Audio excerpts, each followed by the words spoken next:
Shalom, ayan. Tapos na ho yung Shabbat. Ito po ang aking dinner. Ayan.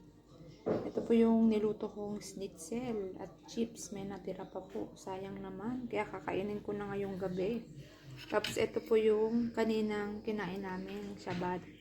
Yung lunch may natira din ho. Ayan. Nawala na naman ang dieta ng Inday. Dapat yogurt na lang ho ako sa gabi. Ayan, hindi ho nawawala talaga sa akin ng kape kahit gabi. Ayan, pangatlong kape ko na ho yan. Kasi kaninang alas 5, uminom din ako ng kape. So tara, kain tayo. Chicken, tapos yung palaman po niyan ay beef. At syempre may chips tayo, fries. Ayun, kain at kakain na ho ang inyong Inday. Bye! Shabu watabli ko lang.